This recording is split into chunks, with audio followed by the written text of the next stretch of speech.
Kasim, thank you for that kind introduction.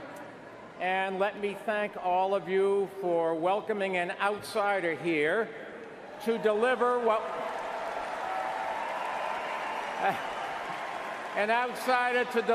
will be an unconventional convention speech. Now, I am not here as a member of any party or to endorse any party platform.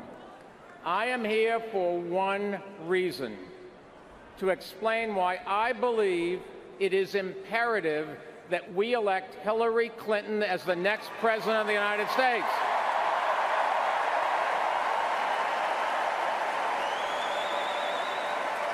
And to ask you to join with me in supporting her this November.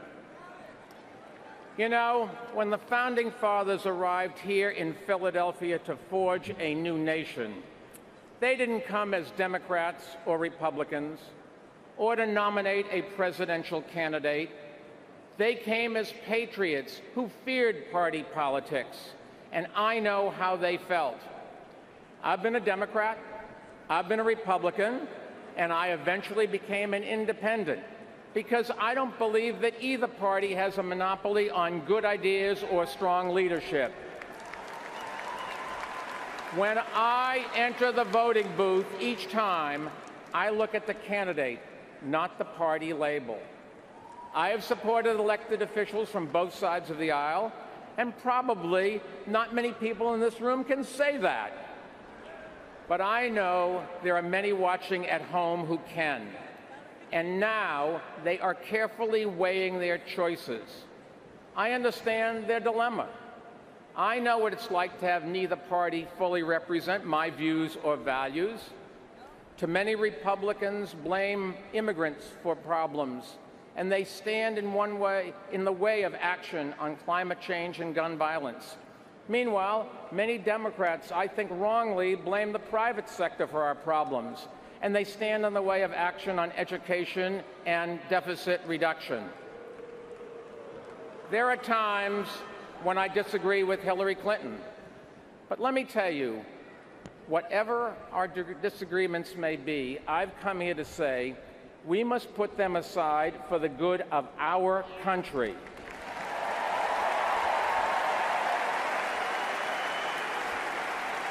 And we must unite around the candidate who can defeat a dangerous demagogue.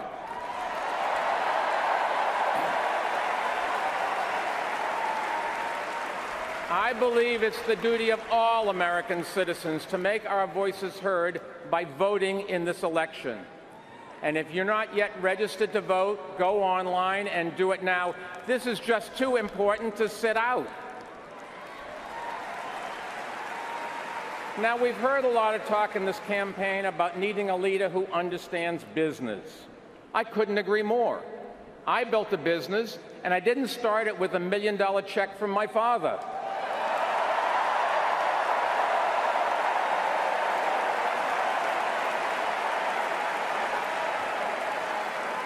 Because of my success in the private sector, I had the chance to run America's largest city for 12 years. Governing in the wake of its greatest tragedy. Today, as an independent and an entrepreneur and a former mayor, I believe we need a president who is a problem solver, not a bomb thrower. Someone who can bring members of Congress together to get big things done. And I know Hillary can do that because I saw it firsthand. I was elected mayor 2 months after 9/11 as a Republican, and I saw how Hillary Clinton worked with Republicans in Washington to ensure that New York got the help it needed to recover and rebuild. Throughout her time in the Senate, we didn't always agree, but Hillary Clinton always listened. And that's the kind of approach we need in Washington today, and it just has to start in the White House.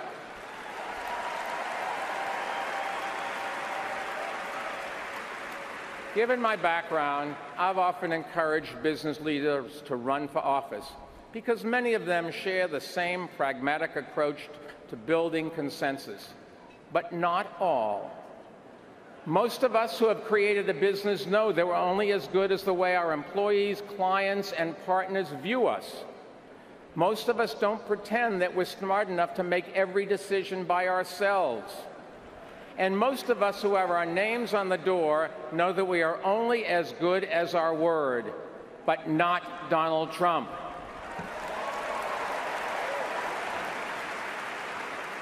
Through his career, Donald Trump has left behind a well-documented record of bankruptcies and thousands of lawsuits and angry stockholders and contractors who feel cheated and disillusioned customers who feel they've been ripped off.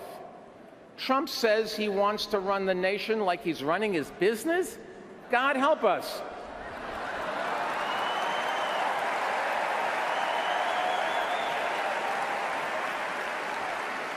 I'm a New Yorker, and I know a con when I see one.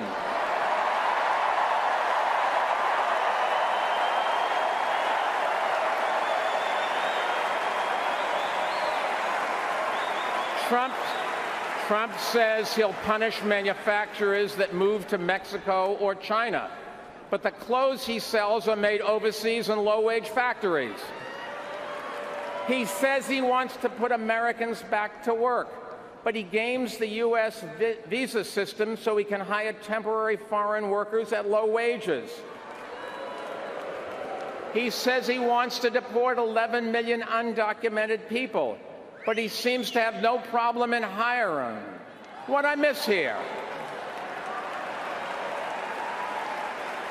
Truth be told, the richest thing about Donald Trump is his hypocrisy.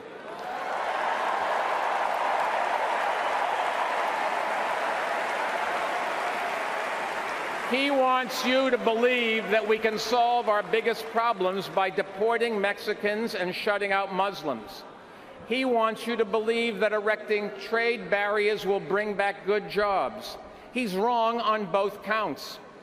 We can only solve our biggest problems if we come together and embrace the freedoms that our founding fathers established right here in Philadelphia, which permitted our ancestors to create the great American exceptionalism that all of us now enjoy.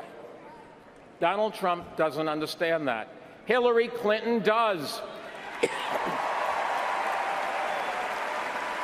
And we can only create good jobs if we make smarter investments in infrastructure and do more to support small businesses, not stiff them. Donald Trump doesn't understand that. Hillary Clinton does. I understand the appeal of a businessman president, but Trump's business plan is a disaster in the making. He would make it harder for small businesses to compete, do great damage to our economy, threaten the retirement savings of millions of Americans, lead to greater debt and more unemployment, erode our influence around the world, and make our communities less safe. The bottom line is Trump is a risky, reckless, and radical choice, and we can't afford to make that choice.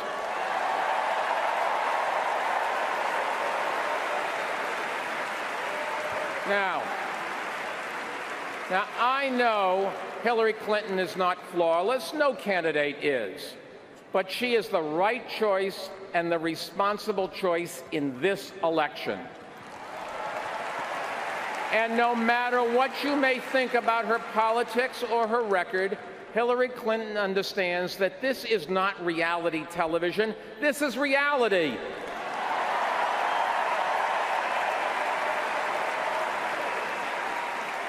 She understands the job of president. It involves finding solutions, not pointing fingers, and offering hope, not stoking fear. Over the course of our country's proud history, we have faced our share of grave challenges, but we have never retreated in fear. Never. Not here in Philadelphia in 1776, not here at Gettysburg in 1863, not through 2 world wars and a Great Depression, not at Selma or Stonewall, and not after 9/11. And we must not start now.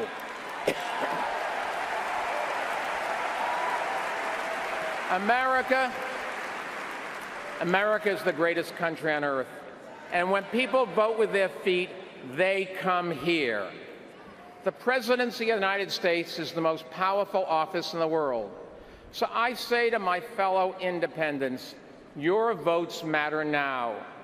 Your vote will determine the future of your job, your business, and our future together as a country. To me, this election is not a choice between a Democrat and a Republican. It is a choice between who is better to lead our country right now. Better for our economy, better for our security, better for our freedom, and better for our future. There is no doubt in my mind that Hillary Clinton is the right choice this November.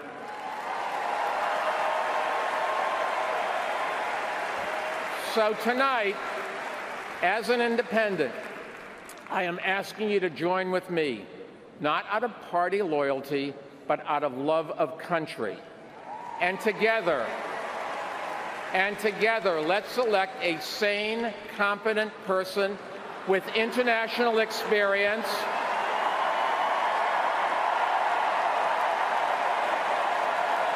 a unifier who is mature enough to reach out for advice, to build consensus, and to recognize that we all have something to contribute. So let's elect Hillary Clinton as the next president of the greatest country in the world, the United States of America. Thank you.